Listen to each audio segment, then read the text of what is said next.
Okay, hold up. The thumbnail and title of this video are both true and also a little bit of an exaggeration. So let me explain. I am what I would consider to still be kind of a new parent. I have one daughter. She's 4.5, going on 5, which is crazy to say. We'll touch on that in just a minute. But as a lot of people say, having a kid is like the worst thing that you can ever do to yourself. But it's also the best. It's like all these cliches of parenthood that you've heard are absolutely true. And so today, a little bit of a different video. What I wanted to do is run through the top 5 things that I've learned and observed as a parent over my first 5 years of parenthood. So if you're thinking about having your first kid or you're in the trenches like me, I hope you enjoy this non-exhaustive list. So let's jump right into the thumbnail and title. The first thing that I learned about being a parent is that you shouldn't do it. But let me contextualize a little bit. You shouldn't do it unless you know 100% that this is what you want. Let me back up. When I was in high school, I was in band. You can see my trumpet right here. I still have it. And when I was a senior in high school, I went in my band director's office and he was like, well, what are you thinking you're going to do in college? And I said, well, I don't know. I don't really have much else that I'm interested in other than music. So I think maybe I'll just go music education. I'll be a band director. And he looked at me with this very serious face and said, let me tell you something. If you don't know 110% that what you want to do with your life is be a band director, don't do it.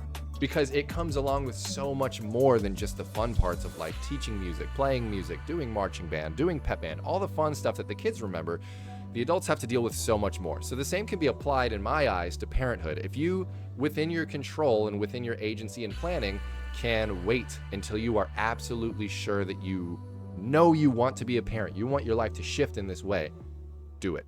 Observation number 2, you're going to find when you have a kid for the first 3 years, I would say at least, everything changes so quickly. You're going to fall into a routine that works great for you and for your partner and for your child, and sleeping is going to be good and eating is going to be good finally, and then suddenly something changes and nothing that was working at that time is working anymore, and vice versa. Things are going to be terrible for weeks at a time. You could have a really fussy baby. Your baby might not sleep. Your 1.5-year-old might become a smartass and just bully you all the time. That's going to pass too. And I would say at the longest for the first 3 years, these phases, these levels of personality, these shifts, these changes happen anywhere between every 1 to 3 months. So the best thing that you can do to prepare for that is just to go in with the understanding that there is no script and that everything will change as soon as you get into a groove. Whether that groove is great or terrible, change is the only constant for the first 3 years. Observation or lesson number 3 is that it is so important to cling to your identity as a person once your child is born. Obviously, things with your routine are going to change. Things with your energy levels are going to change. Your time requirements are going to change big time. But I am speaking from somewhat negative experience in that I didn't do this for myself for the last 4 or so years. I've kind of let myself go in a number of ways. In my physical training, in my ability to maintain and continue to enjoy my hobbies, in the level of social interaction I have with like friends and peers and strangers. We are in a fortunate enough situation where we own our own business, we can work from home, and my wife is actually the main practitioner in that business. I operate the back end, so I can work from home, I can work anywhere where there's internet, and I can keep the business going. So what that kind of turned into, and I'm thankful for, frankly, but it did present its own challenges, was me turning into kind of stay-at-home dad. I was with our kid pretty much all hours of the day. We would go out places together. I could get breaks, so to speak, whenever my wife was off work or ready to take a break and kind of, take the steering wheel. But something that I've really challenged with, and I feel like I'm now just starting to get a grasp back onto, is making time for the things that are important to me personally. Working out consistently. I actually just came in from training. That's why I'm a little bit glistening here. Finding time to work on projects that I'm interested in, like this YouTube channel, like streaming. Doing the things that are just like dumb, blind fun, like playing video games for myself. And again, this might be one of the hardest things that you can do because it is so easy to sort of blame your inability to work on yourself and to make time for yourself on having a kid, having a toddler. Like, no, I can't train today because I'm out of energy. My kid's just been a lot today, or I don't have time today. I can't make the time to play that new game that came out that's got me super excited because I've got this, that, and the other, it's all totally legitimate. But what I'm saying is it is so important to make a concerted effort to maintain your identity, to maintain who you are, and to continue pursuing who you are and who you want to be alongside this new identity that has been thrust upon you, which is being a parent. Observation number 4, and this is a big one, and it can be a heavy one, and for me it has been a little bit. When you have a kid, and as your kid grows up, and you start to see yourself in that kid, and you start to recognize some aspects of childhood that maybe you had forgotten that you used to have, and you are looking at yourself through the lens that you used to see your parents or other members of your community, whatever your experience was as a child, your perspective on things for which you've held long-standing and intense beliefs is going to change. And that can be crazy. There's a lot of things about my parents that I've thought from the time that I was able to form an opinion about them to the time that I had my kid 5 years ago now, that have been totally shaken to their core. Some great things, some things where I had some negative thoughts and negative connotations about how my parents did some things or the way things went that shifted to the positive. Like, I can understand where they were coming from now. I can understand maybe their perspective a little more, so I hold a little bit less resentment or frustration there. And then on the other side, it can go in the opposite direction too. You can feel what it's like to be a parent in your experience, in your perspective, and you can start to question, how could they not have seen it that way?